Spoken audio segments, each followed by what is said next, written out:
Hello everybody, please excuse my rather unskilled camera work. Just wanted to get a sense of this street art that's in Rishikesh that I think is really beautiful.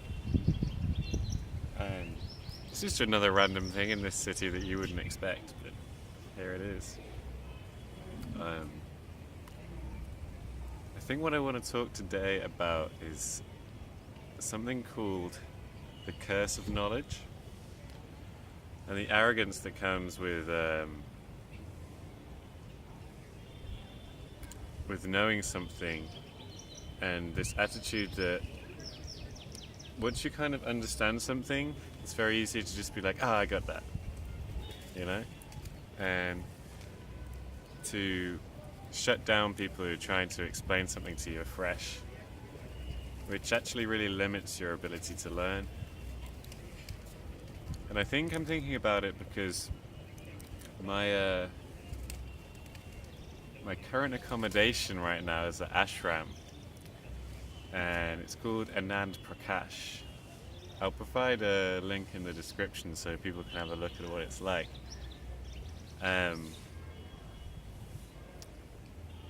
But it actually surprised me a little bit, because when I thought of an ashram, I kind of thought, you wouldn't stay in an ashram unless you were really experienced, or at least, intermediate level yogi, kind of been into it for a while. And when I got there, I found it's actually aimed more at beginners. And while the teachers are amazing, and the food is great and the facilities are like next level, it's almost a little too comfortable for spiritual development. And I feel like it attracts a lot of people who are sort of just beginning their path. Maybe they've had a few asana classes, like the classical yoga poses that you think of, like the exercise class kind of style, but they haven't really developed their idea of the real yoga, the spiritual path that is yoga, that I'm sure I'll talk about more at some point. And yeah, I feel like this from a lot of Indian teachers actually, that they give you this revelation about how yoga is not just exercise, and it's a path towards self-knowledge and all this stuff. And I sometimes feel a bit like I'm being patronized, because in my journey, I came here as someone who first was interested in the philosophy and the spiritual side of things, and has now been practicing for a few years and wants to develop that.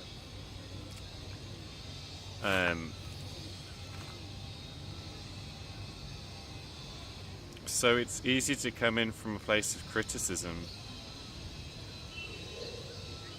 and just look for what I wanted out of the situation. But really, if I want to be an understanding and open person, and I really want to learn new things, then I have to treat everything as a lesson.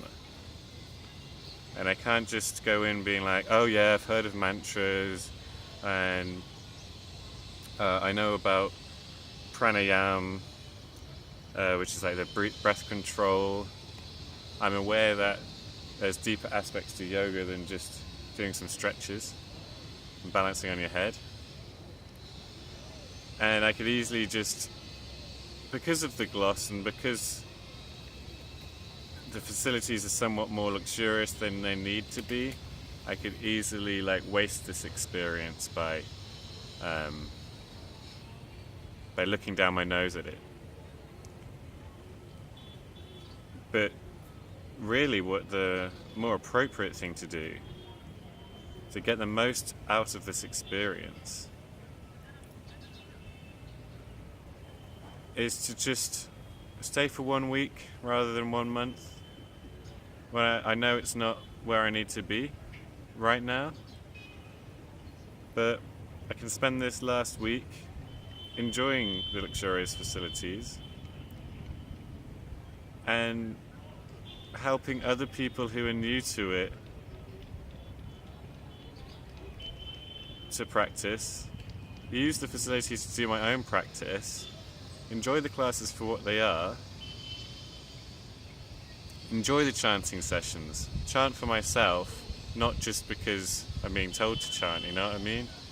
Just chant and remember that I'm communing with God. And just because you've done a chant a few times doesn't mean that you don't need to keep doing it, you know? And yeah, just surrender to the experience and appreciate it for what it is. And I've got another few days left in Rishikesh, so I can really enjoy this town that I love. I can hopefully introduce some of those beginners that I've met into show them a little bit of what I love about this town. And remember that it's not just about me and my needs, because really we're all on this journey together, and if we want to get the most out of this life, we've got to pull together, help each other. Remember, it doesn't just stop at you. Okay, cool. Thanks a lot for watching. Peace.